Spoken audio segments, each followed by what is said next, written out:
Okay, good morning. We're going to go ahead and get started.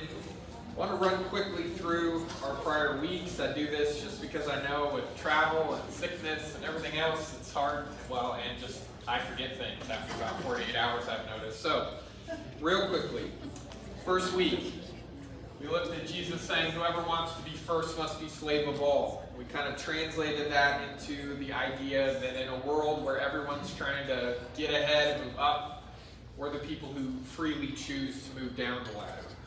The second week, we looked at this very difficult, challenging statement from Jesus where he talks about hating father and mother, spouse and children, brothers and sisters, so that we can be a faithful disciple. And we talked a lot about this idea that it's not us feeling hatred towards anyone. It's people feeling that loyalty that we have to God, possibly forcing us to say no to them. And that in our world, in our culture, when you say no to people, that often feels like hatred. And I don't think it's just our culture. There's a reason Jesus was talking about this 2,000 years ago. And so we kind of updated the concept. Instead of saying yes to Jesus means you have to say no to your family or your friends. You're going to have to find a way to say no to them. And then have to deal with the consequences. And that's not always going to be easy. The next week, we looked at Jesus interacting with the rich young ruler and diagnosing. So many of these texts, by the way, have to do with an ultimate loyalty or trust in Jesus to the degree that there's going to be conflict in our hearts and possibly in our lives. So Jesus diagnoses for the rich young ruler that his identity, his trust is placed in his wealth. So he says, you're not going to trust me. You're not really going to trust that I'm enough, that your relationship with me is enough to give you an identity until you get rid of the thing that you're leaning on, right? And so for the rich young ruler, it's money. For many of us, it may not be money. But we also spend time saying, but we also need to make sure we don't rush from the idea that maybe materialism is a struggle in our spirituality. So we ended up saying there's this concept, right, that if there's something you want in your life more than you want Jesus, something you're relying on, something that you're finding your identity in, then you're never going to trust Jesus enough. And he loves us enough to tell us that truth, even though it's a difficult one. And then the next week, we looked at this idea of in a world where people don't just want to get even, they want to get more than even. In a world that's run on being offended and being slighted and paying people back, Jesus says, I want my disciples to show that there's a different choice that can be made. And you can't argue against examples. You can try to ignore examples.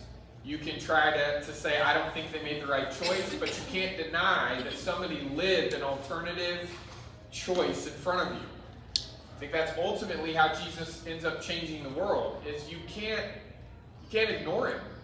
You can deny it, you can say I don't agree with it, but you can't pretend you didn't see it, right? That Jesus lived an entirely different way. And so in our own lives, what does that mean? Right? Well, the most effective way for us to overcome our enemies or people who are mistreating us is to overwhelm them with the very same unexpected grace that God has lavished upon us. In a world that's trying to get not just even, but more than even, we're the people who give up our right to try to get even. We don't have it stripped away from us. We freely choose to go the extra mile, right? To go beyond the requirement. That causes people to wrestle with how they're relating to us and if there is a different way that they could be living. Okay, and then last week in Luke chapter 12, we looked at this phrase where Jesus talks about this unforgivable sin, blaspheming against the Holy Spirit. And we talked about both the fact that it's an ongoing sin, that it's not a sin that's been committed and now we're repenting of it, but it's an ongoing decision. That God respects our choices. If we don't want God in our lives, God won't force his way into our lives, and God will not force us to see the way the Holy Spirit's working. And if we refuse to see it, if we're not open to it, then we're making the decision to harm ourselves spiritually. And I want a God who says, well, I know better than you. So give me back control of your life. I want to give that control back, but we don't have a God that wants to take that control back. And so we talked about this idea that if we keep rejecting the presence and the work of the Holy Spirit in our lives, God will keep letting us run away. By the way, we all experience this in our own lives because all of us in this room have different relationships to wanting to control other people. And I think that the biggest challenge for me as a parent has been trying to figure out that parenting isn't actually about my children doing what I want them to do because they're afraid of the consequences, but I'm actually wanting them to become people who freely choose to do the things I hope they'll choose. There's a ton of risk involved there. And it's so difficult, right? Because you have to give someone who's new at making choices the freedom to make the wrong choices. I want to be different in my own relationships, and I'm expecting God to kind of have, God has access to the power to control that I only dream about sometimes, right? And he says, but I want a life where the person in relationship with me is choosing it. That they're choosing to either be a faithful disciple or run away. And so there's a lot at risk. God takes a risk that we can't possibly calculate. Right? I've got a short list of people in my life that I actually think I can control that way. And yet I learn over and over again, that's not actually the kind of relationship, the life that I want with them. Okay. That was really fast, but I wanted to get through that so that we could step into our statement this morning. Jesus tells a parable, and within that parable, he has the king, which in this parable, Jesus is identifying with the king.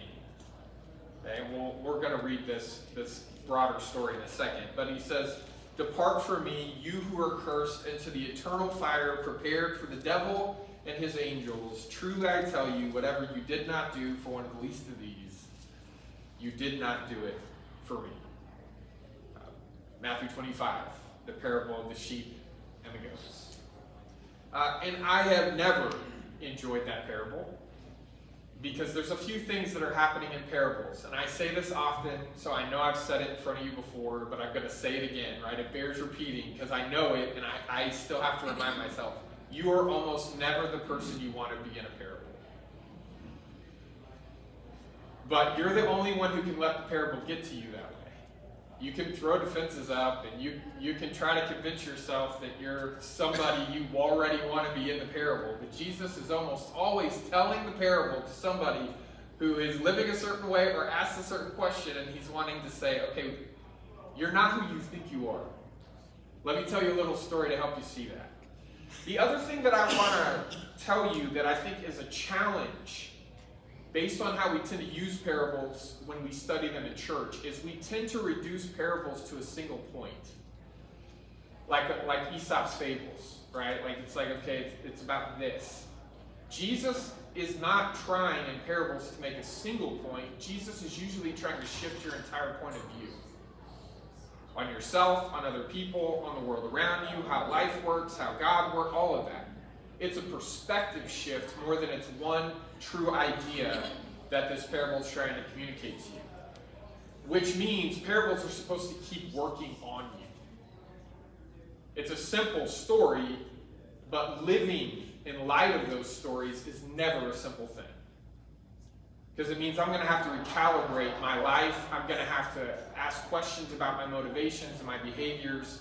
And again, just like we talked about last week where God's going to respect your choices, God's not going to force you to let a parable work on you. You're going to have to let that happen. So, having said that, let's read it. When the Son of Man comes in his glory and all the angels with him, he will sit on his glorious throne. And all the nations will be gathered before him, and he will separate the people one from another as a shepherd separates the sheep from goats. Now, this was a common, often daily occurrence, especially in the evening, in the colder season of the year, in the colder months.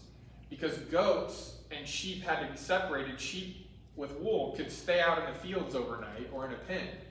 Goats had to be sheltered. So Jesus says he often does in parables. He's using an everyday, easily accessible thing that they all know about. They're not having to do, work and commentaries to reconstruct the daily, comings and goings of shepherds. But I'm just telling you, this is something they saw every night when it was cold. That shepherds would go out and separate the sheep from the goats.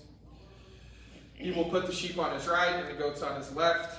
And the king will say to those on his right, "Come, you who are blessed by my Father, take your inheritance, the kingdom prepared for you since the creation of the world. Why? For I was hungry and you gave me something to eat.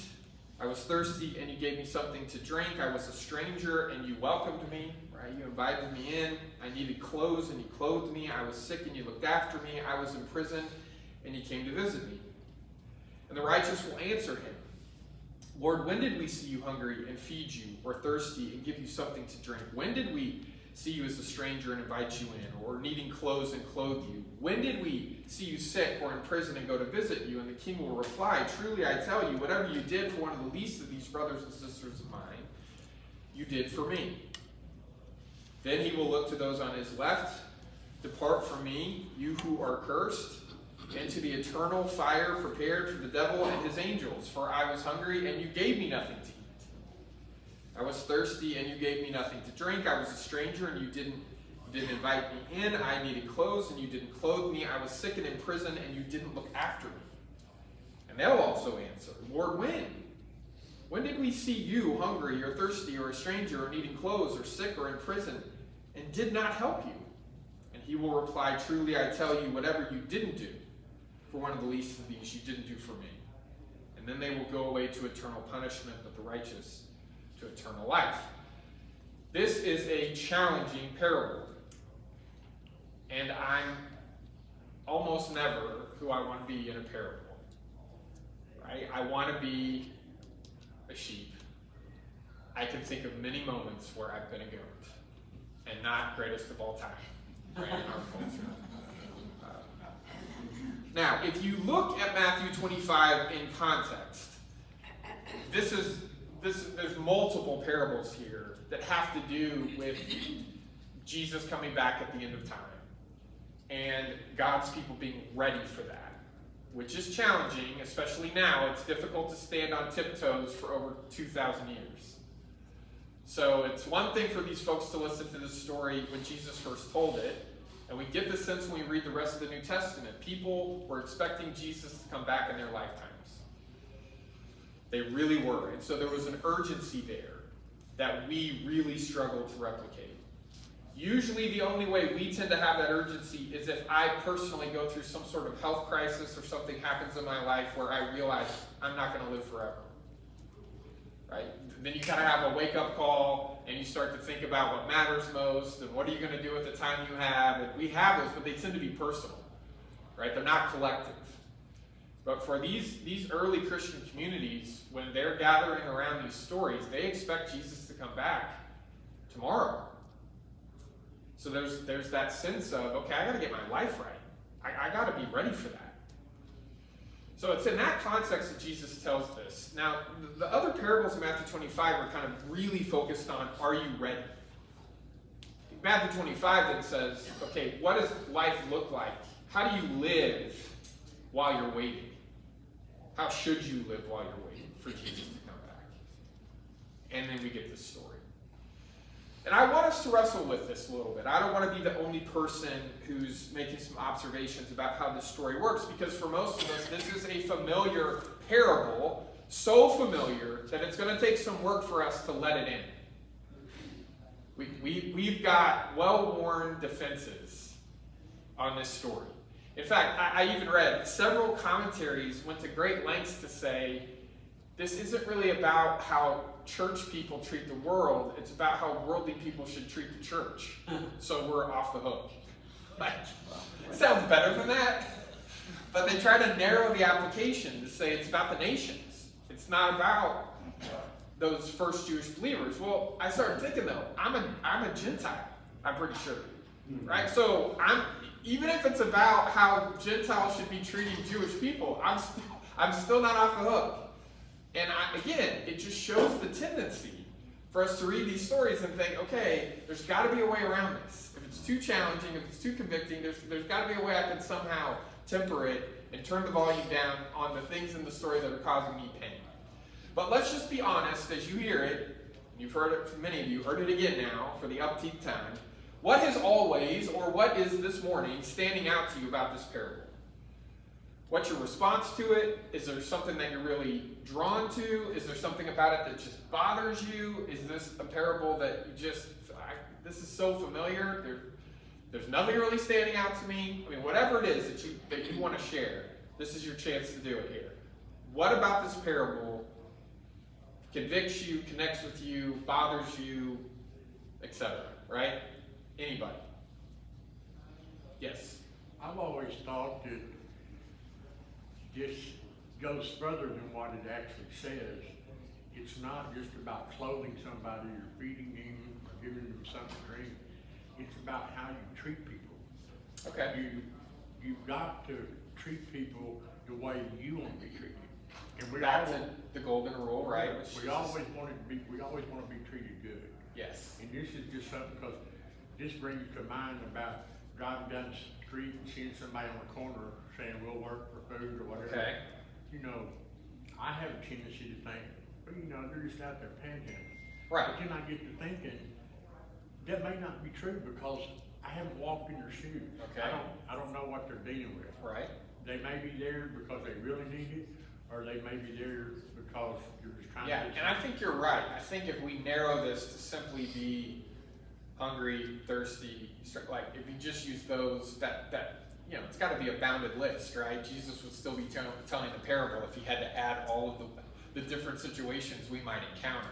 There's a sense here of how we treat anyone when they're in front of us, right? It's right. not just, you know, like if somebody, maybe you're not even a friend, you're just somebody that looks up to you. If they call you at 2 o'clock in the morning, need to talk, you don't tell them, call back tomorrow morning when I'm away.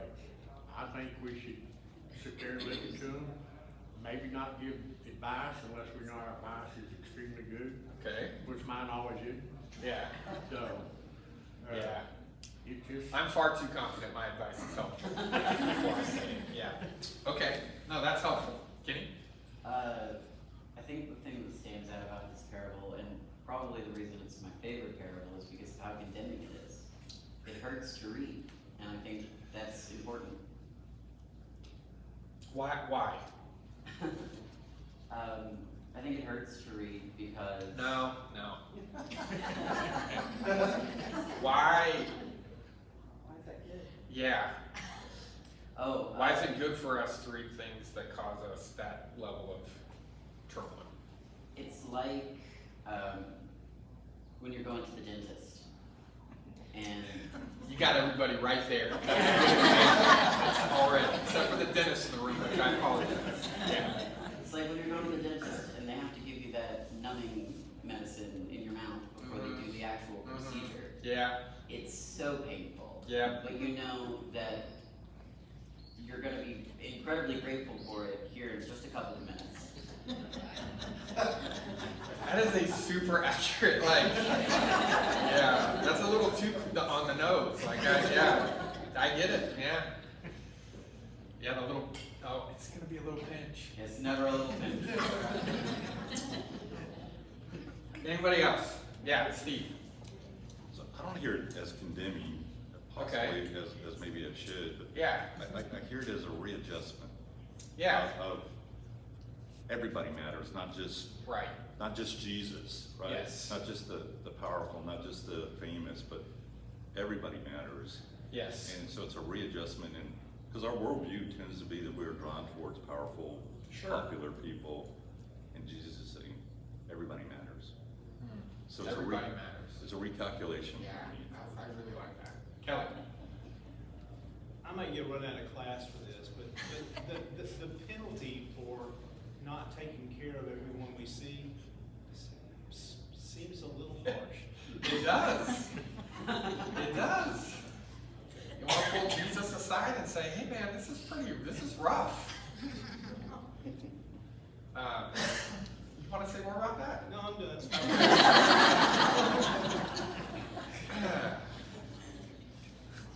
Okay, we'll come back to that. Anybody else? You guys are doing well. Jared, Yes. so biggest challenge I have is Mhm. my activities today have eternal consequences. My activities today have eternal consequences. So, I mean, we could focus on how we treat others, but it's, if I peel the layer back one more, it's Yeah. like, whoa. You're doing things now that could be forever. Yes. Yeah. I mean, and we tell our Which is children. sobering. I mean, yeah, it definitely gets my attention. Did I cut you off? I feel like I did. Okay. I'm used to it. In my family, I feel so bad about this, but in my family, you know the other person's paying attention to you if they interrupt you. And I feel like I do that to everybody, and then there's some families that's really rude. And I'm sorry. In my family, not only do they interrupt you, but they're debate like they don't agree with you. It's like, yeah, okay, well, you're actually dealing with this thing. I know you're listening because you think you know better. Anyway, okay.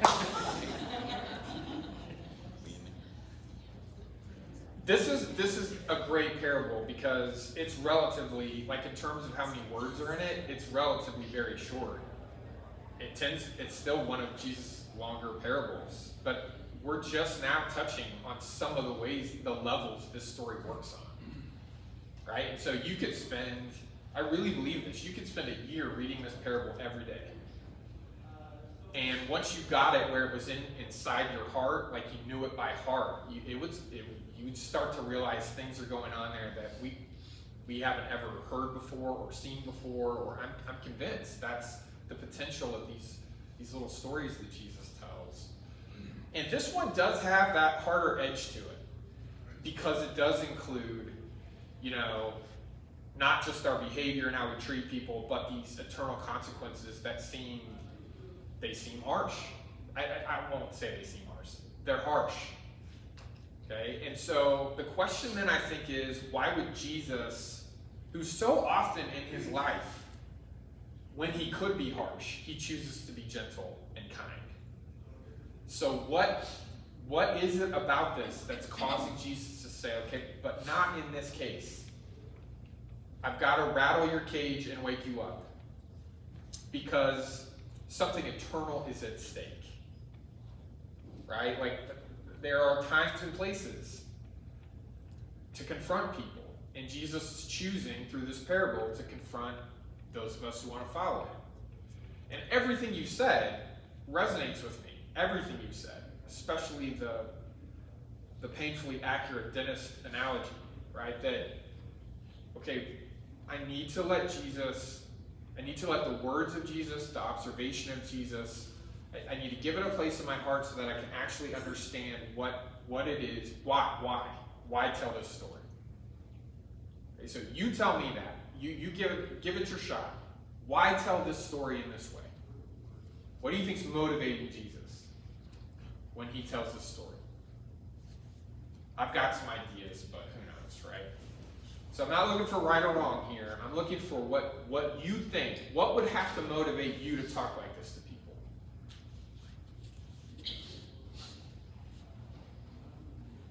Kenny?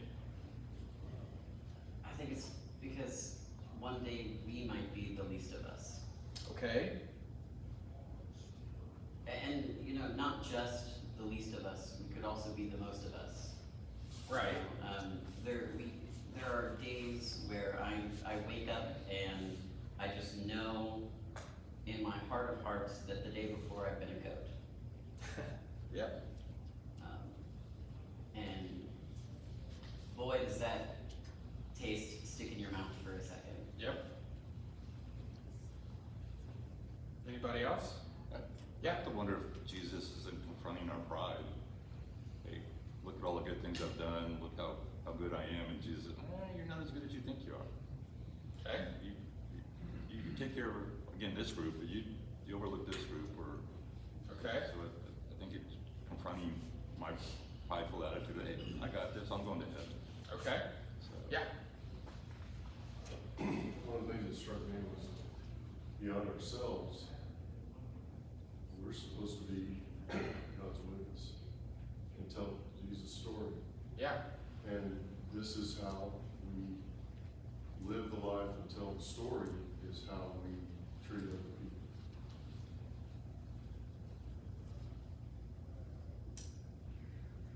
Like you said, saying this to be mean to anybody. As he does throughout your life, he's trying to teach you how important it is to be a Christian and let God run your life.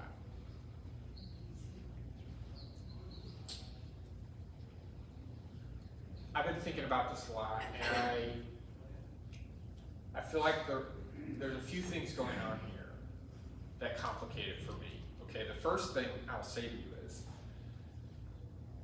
I think part of the reason Jesus is telling this story is there are people who assume they know what to do to get into the kingdom, and that they're already doing it. And it's not feeding the hungry, giving thirsty people a drink, welcoming strangers. So I think part of it is the trajectory of their pursuit of God is off somehow. And it's like, I'm not a pilot, but when you're navigating a flight, if you're off by just a degree at the beginning of a long trip, it completely alters where you end up, the city you have to land in, right? Like that it's off by degrees at the beginning makes a huge difference by the end.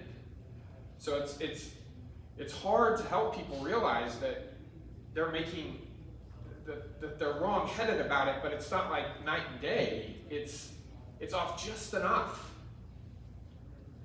to lead them to live entirely different lives than God wants them to live. And this happens too often, I think, when we read the Gospels, because again, I'm not just the wrong person in parables, I'm usually the wrong person just in the story of Jesus' life and ministry. Nobody wants to admit they're Pharisees. I always want to say, Kelly's a Pharisee. I don't want to be like, I can see the ways that he's narrow-minded, or he's legalistic, but I have a really, really challenging time seeing that. We talked about that last week in the sermon, right? It's a blind spot. We call it that for a reason. I can't see it. The Pharisees are trying to live lives where they are pleasing to God. In fact, I will tell you this. I think Jesus' theology is closer to the Pharisees than any other Jewish sect at his time. It's why they're always arguing. Right? They're close enough to have the argument. They're thinking about things in similar ways, but they're off just enough that it makes a huge difference, right? And for them, all of the Jewish groups at Jesus' time were trying to figure out why God had punished them with exile. And they're trying to figure out how to make that not happen again. And they're coming up with different answers of how you keep that from happening again in the future. The Pharisees' basic answer was, the reason that we were punished by God and sent into exile is because we failed to live righteous lives as a people. So now we're all going to try our best to live with the same level of righteousness we previously only expected out of our priesthood. We're all priests. Or in other words, priesthood of all believers. Which I'm pretty sure I've heard before. And I'm pretty sure I think it's a great concept. Until you get to the point where you convince yourself the only way we're going to stay in God's good graces is to be perfect in our behavior. Right? And then when you start to go down the road with that, if you're trying to be perfect to the letter of the law, you can actually follow the law, the minimum requirements of the law, and it's not changing who you are. And then you're anxious about your own moral perfection, but you're definitely anxious about all the people around you who don't care as much as you do. And they're the reason things are still going bad for us. Right? That's kind of the whole anxiety that they've got. And it's easy to pity them and act like, well, I'm glad we don't struggle with that, but I do struggle with it. I'm so thankful that I grew up in a family that was based on faith. I'm thankful that we grew up in the faith tradition that we grew up in. I'm past the point of that adolescent stage of my faith where I want to make fun of, the people who raised me but couldn't see as far as I can see now. Like I'm thankful. But I also have well-worn pathways in my heart and soul where I realize how I get pulled away, or I get pulled back into a certain way of thinking. And that is, I've got to maintain my place in the kingdom through my own effort, knowledge, and track record. And that scares me to death, by the way, because I know more than the rest of you how imperfect I am. And I know God knows it. But then you fall into this book, at least I'm better than Kenny. Right? Like, that's how you get into all this stuff. And it's so close. Because at the heart of being a good disciple is wanting to have a relationship to God where we are reaching for God and we are pleasing to God because of our care and our commitment. Like, there's nothing wrong with any of that. The key, I think, issue becomes, is my ability to pursue God my achievement, or is it grace? Is my moral track record, to the degree that it is pleasing to God, is that something I've done? Or is that actually God at work within me? We know the right answer, but it's hard, it's way different to say that than it is to know it at a soul deep level. Scripture, our commitment to Christ, is supposed to be turning us into certain kinds of people, not just into experts. And you've heard all this before, right? You know this stuff. We're not trying to be experts at following a set of rules. We're following rules long enough that we hope it's going to shape us into people where this is naturally who we are. We come across somebody in need and we try to help. Now, I understand that it gets complicated in terms of what shape, what form is that help going to come in. But I want to be in a community of people that are having that conversation and not trying to justify why it's not ours to do. Right? That's it. And again, it's not because we think if we get this right, then God will let us into heaven. It's that we're wanting to partner with Jesus in helping more and more people encounter the goodness of heaven, glimpses, moments, right? It's never in its fullness and it's never forever until Jesus comes back. But there are ways to help people experience the goodness and the grace of God this side of heaven. That we want that to be something that people get to experience. We're not doing it. See, this is what's hard about this parable. The sheep and the goats don't know ahead of time that they have been seeing Jesus. So they're not driven by self-interest and motivation. If you had told the goats beforehand, hey, everybody that you encounter who's hungry and thirsty and a stranger, you better treat them right or you're not getting in. Well, then they're going to do it, but they're going to do it for themselves. And if they do it for themselves, then it's not really what Jesus wants. And he's complicated things for us because he told us the parable. So now we know. And then we're going to have to wrestle with, okay, how am I supposed to do this right? So now I know in the back of my mind, if I want to get in, I better do these things. Now I've taken them from being a desire I have to something I have to check off. How do we overcome that? How do we deal with the fact that we now know that it's in our best self-interest to do these things, but Jesus doesn't actually want us to follow him out of self-interest? Can you solve that for me? What do we do? Kenny, it only took you like 2 seconds. You're on it. Okay. Just do it over and over and over and over and over until it feels like you are a broken record. Okay. And then, hopefully, it's second nature. Okay. Yeah. God teaches the parables like that so that, I believe, so like we could understand what he's talking about. The sheep are gentle creatures that God put on this earth. We were in New Zealand and saw them shear the sheep, cut them, and they wouldn't even flinch. So they're gentle, but the goats, in other words, are Yeah, I've tried to work goats. they're different. Yes. And so he tells the parable so they can understand how the sheep are and how the goats Okay. are. And you've heard that thing, if you run with the goats, you're gonna smell like them. Yeah. I'm pretty sure that's true. Yeah.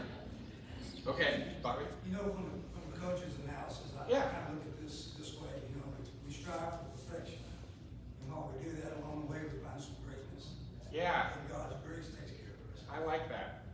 I like that. You strive for something you're not going to achieve. But in that journey, something else happens. That maybe it can't happen any other way. I really like that. Yeah, Jen? I may be way off, But in 37, when the righteous say, when did we do this? Yeah. I think his heart, their hearts are so in tune with his heart and nature that literally the spirit and Christ's nature is how the sheep respond. Yeah. And so when it's called out, did you do it? You know, What? that's just. It wasn't a strategy. It's just It's who we are, like it's just who he Yeah. is. Yeah, no, I love that. It's beautiful. It's just that I want to take notes, and then I want to say, okay, I got to do these things, and then, you know, I read once where a theologian said, one of the problems, like this is all connected to, I think, the larger argument Matthew's making in various places, but if we go back to the idea of, you know, the soldier can force you to go 1 mile, so you choose to go 2. And the power differential shifts. Because the soldier no longer has the power to make you do that, to be a better person than it's demanded, but you choose it. And the theologian said, so if they passed the law then, like if Christian community said, okay, we're always the 2 mile people, that if that became the rule, something would be lost. Because it's supposed to be a desire, not a requirement that then you say, okay, Jesus says we always go 2 miles. Well, I think Jesus would come back and say, you go 3. And if you're like a track record person, that's a weight on you where you think, oh, I'm never going to get there. And I think Jesus would say, well, now you're getting somewhere. Right? That you understand this isn't really about you achieving this. This is about your heart and who you are and who you're becoming.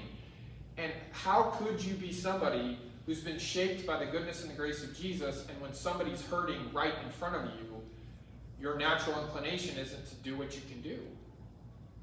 And again, I understand the complexity in a world like ours where, you know, there's books written where helping hurts. It's a real risk we're taking when we try to attend to whatever it is that somebody's hurt, and we make mistakes. Here's what's great about that, though.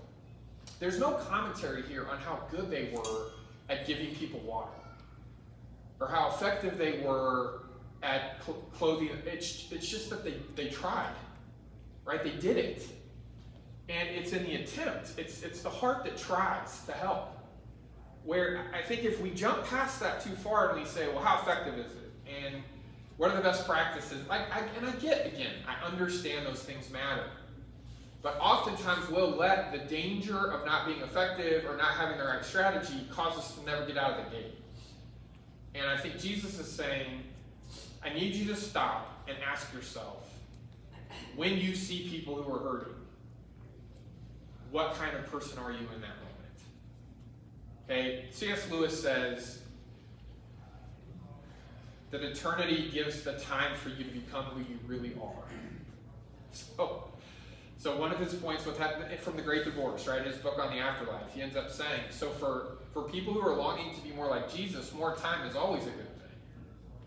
Because you're becoming more and more like him. But if that trajectory is off and you're drifting away from him, then more and more time is not your friend.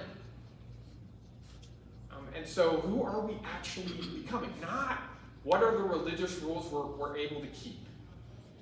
Who are we becoming through our practice of religion? Right? I always come to this question of what is worship for?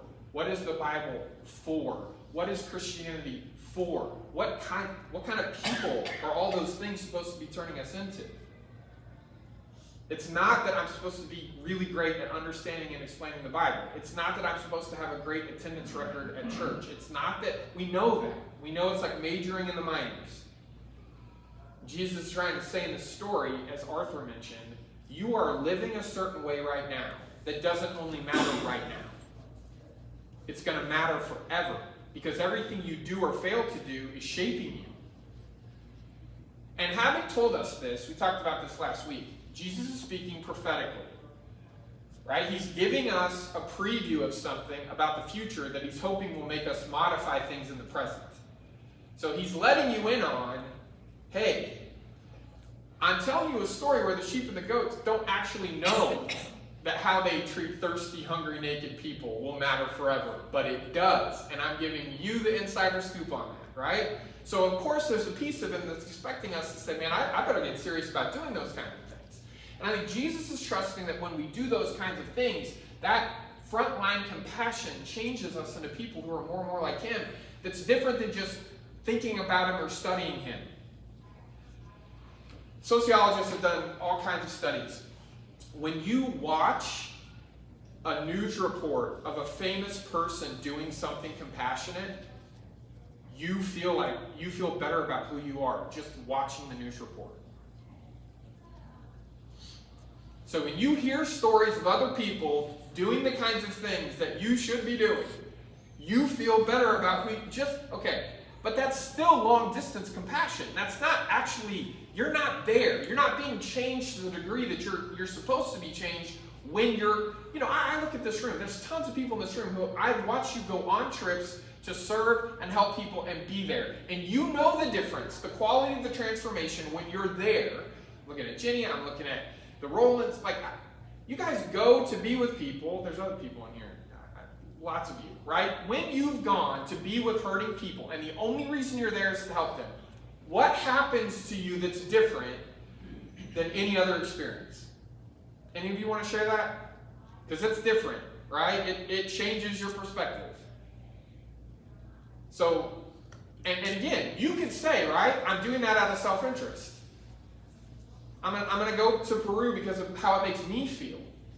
But there's a way to go trusting that the side effect, right, there are side effects all the time. When we do the kinds of things that Jesus asks us to do, we're being the kinds of people we were created to be. There's always positive side effects. If those become the primary reason I'm going, something gets lost.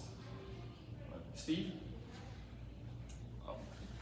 I don't know how to put it into words, but you're right.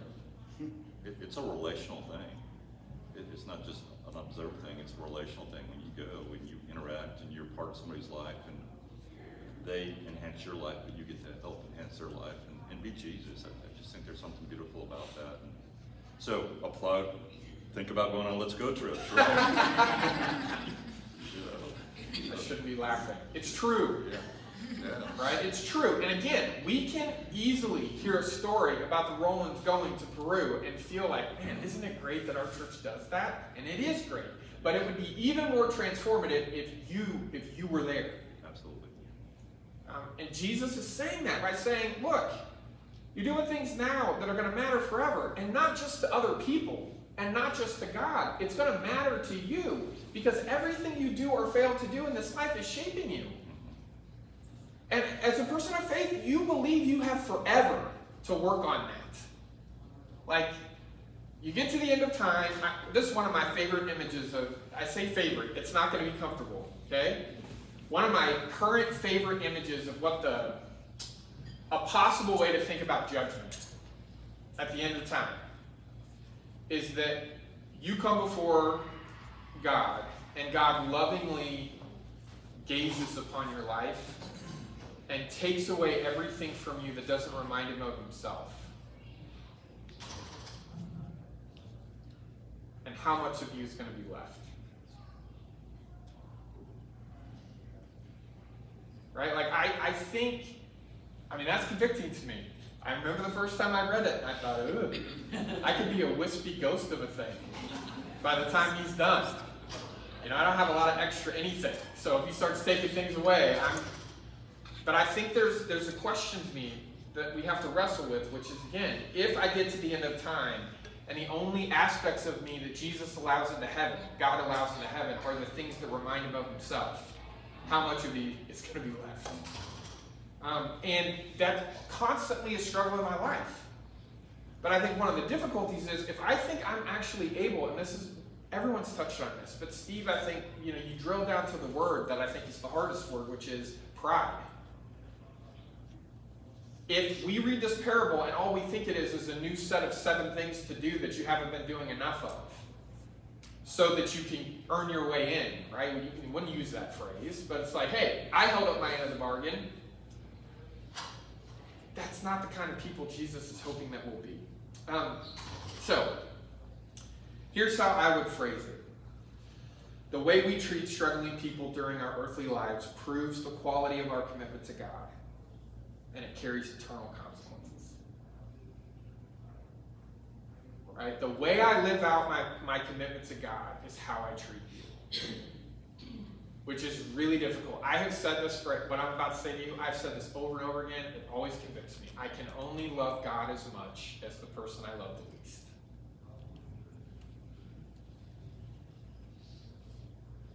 That's a challenge.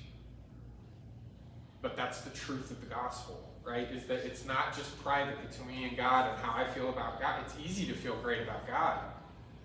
How am I living that sense of devotion and commitment with God's children, who sometimes are a deep blessing to me? Well, actually, they're always a deep blessing to me and a deep challenge to me at the same time. That's how I find out. You can't find out how much you're becoming like Jesus until you're with somebody who stresses you out and tempts you to not be like Jesus. Then you find out. And by the way, there's going to be a lot of them we have forever with to try to work through that with. Right? So, we're doing things now that Jesus says are going to matter forever. And it's not just because it's a track record, it's because it's shaping your soul. And your soul's going to be forever, right? So, who are you becoming? Yeah, Tony, get the final word here. Consequences is not always a bad word. You can Right. have good consequences, Right. just like you have bad. Right. And like you said, you're standing before God and He starts ripping away everything that's bad. I don't think that'll happen because. I didn't say ripping away, I said lovingly taking away. But you're not going to. It's hard to lovingly rip off your arm. Okay, go ahead. Yeah. It's hard to stand in front of God because His grace and forgiveness has made you white as snow. So you're standing before Him. He's forgotten everything it was bad. If you ask for forgiveness. And that's something that's hard for us to understand. Consequences can be good. Yes. Consequence can be a reward, Sure. or it can be suffering. Sure. So, Okay. You get to end the class. Thank you for coming. See you in worship in just a few minutes.